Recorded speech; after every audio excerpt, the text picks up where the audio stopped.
IITian बाबा अभय सिंह बचपन में पढ़ाई में बहुत ही होशियार था और पढ़ाई तक ही सीमित रहता है। बचपन में पढ़ाई के दौरान उसे कभी अध्यात्म को लेकर कोई बातचीत करते कभी नहीं दिखा। अब आईआईटी करने के बाद उसका आध्यात्मिक रूप देखकर वो भी चौंक गए। ये कहना है आईआईटीएन बाबा अभय सिंह के शिक्षक एवं डीएच लॉरेंस स्कूल के संचालक रमेश रोहिला का। अभय सिंह ने स्कूल में 1999 में दाखिला लिया था और 2007 में 12वीं की परीक्षा पास की थी। रोहिला का कहना है कि अब अभय ने अध्यात्म को चुन लिया है। ये उसका निर्णय है। अभय को अब अध्यात्म को सकारात्मक रूप में लेकर चलना चाहिए ताकि उसका फायदा लाखों लोगों को हो सके। आप भी सुनिए आईआईटीएन बाबा के शिक्षक रोहिला ने क्या कुछ बताया। सर, अभय सिंह ने अभी प्रयागराज में है अध्यात्म का रास्ता अपनाया है, तो उसकी पढ़ाई को लेकर किस तरह का था, कब एडमिशन लिया था और कैसे क्या था पढ़ाई में?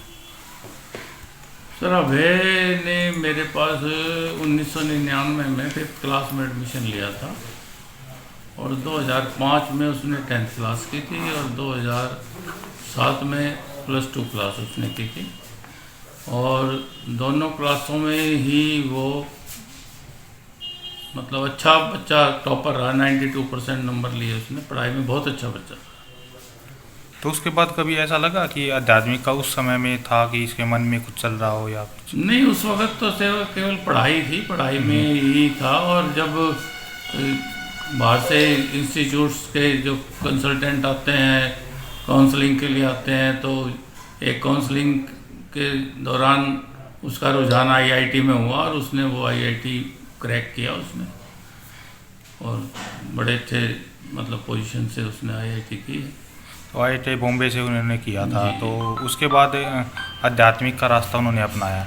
तो जब आपने ये देखा कि आध्यात्मिक की तरफ गए हैं वो, तो आपने कैसा मतलब सोचा कि पढ़ाई में एक तरफ ठीक था, उसके बाद अकेला उस तरफ चला गया? नहीं, ऐसा देखें तो वो अकेला आईआईटीएन बाबा नहीं है। ऐसे मैंने मेरी नॉलेज में जो आए हैं वो ऐसे 9 शख्स हैं जो आईआईटी करके जो है अध्यात्म की तरफ गए हैं। वो अकेला नहीं है और अध्यात्म का जो रास्ता है वो बुरा नहीं है। अगर बहन शिवानी की तरह या जगत गुरु की तरह या और जितने आईआईटीएन बाबा गए हैं जिनसे करोड़ों लोगों को फ़ायदा पहुंच रहा है, तो ये कोई बुरा भी नहीं है अगर ठीक रास्ते से, क्योंकि सारे हमारे जो है सनातन की तरफ लेके जाते हैं और ये अच्छी मतलब कोई गलत चीज़ नहीं है। नहीं, बिल्कुल गलत चीज़ तो नहीं है, लेकिन एक माता पिता से दूर हो गए हैं, तो उसको आप किस तरह से देखते हैं? जब अध्यात्म में बच्चा जाता है तो उसका लगाव फिर सांसारिक चीज़ों से हट जाता है। चाहे वो परिवार है, यार दोस्त हैं, दुनियादारी है, सबसे दूर हो जाता है। जब अध्यात्म का रास्ता अपनाता है बच्चा, तो फिर वो उसके अध्यात्म के अलावा फिर उसको कुछ नहीं सोचता, क्योंकि ये सबसे पहली चीज़ है। जब बच्चा ये जानना चाहता है कि मैं इस दुनिया में क्यों आया था, मेरा क्या पर्पज़ है, इस खोज के लिए। अब वैसे तो ये तो इत्तेफाक की बात है, तो करोड़ों में कोई एक होता है। मेरे पास 15-20 वकीलों के बच्चे पढ़ते थे। कोई जज बना है, कोई वकील वकालत कर रहा है, तो कोई सरकारी नौकरी में है। तो ये तो एक करोड़ों में कोई एक बच्चा ऐसा होता है जो इस तरह के अध्यात्म का रुख अपनाता है। हर एक बच्चा तो नहीं अपनाता। अभी बहुत से वीडियो वायरल हो रहे हैं अभय सिंह के, तो उसको आप किस तरह जैसे कि उन्होंने बताया कि उनके माता पिता ने उनको जन्म दिया है, लेकिन वो कहते हैं कि महादेव ही उनके जन्मदाता और जननी जो बताते हैं, इस तरह इसको लेकर आप किस तरह से देखते हैं?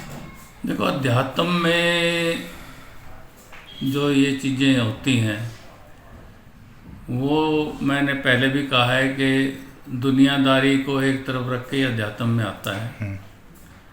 माता पिता तो कोई भी नहीं चाहते कि उनका बच्चा साधु बने या अध्यात्म में जाए या इस तरह की कोई इस रास्ते पे चले। लेकिन मैंने आपको पहले जैसे बताया कि करोड़ों में कोई एक निकलता है इस तरह का, तो ये एक एक्सेप्शन ही कहूँगा मैं कि ये एक्सेप्शन ही है कि इतना पढ़ लेंगे निकलने के बाद ही बच्चा जो है अध्यात्म की तरफ उसका रुख हुआ है। और वो ओंकार है तो सब कहते हैं सबका मालिक एक है, वो एक ही है। उसको महादेव कह लें, उसको ब्रह्मा जी कह लें, उसको कृष्ण जी कह लें, उसको राम जी कह लें, शक्ति तो वो एक ही है जिसकी लोग उपासना करते हैं। तो अभय सिंह से आपकी बातचीत हुई होगी, स्कूल में पढ़ता था जब बातचीत हुई है, या स्कूल पास आउट होया उसके बाद बातचीत हो, किस तरह की बातचीत हुई थी लास्ट बार उससे? नहीं, स्कूल टाइम में तो पढ़ाई के अलावा तो और कोई बात ही नहीं होती थी। जब भी इंटरेक्शन होती थी पढ़ाई के बारे में ही बात होती थी, या कोई स्कूल की एक्टिविटीज़ होती थी, जैसे साइंस एग्जीबिशन है इस तरह को लेके, तो उसका अच्छा पार्टिसिपेशन रहता था और उसका जो ध्यान था केवल पढ़ाई में ही रहता था। लास्ट बार कब बातचीत हुई थी आपकी अभय सिंह से?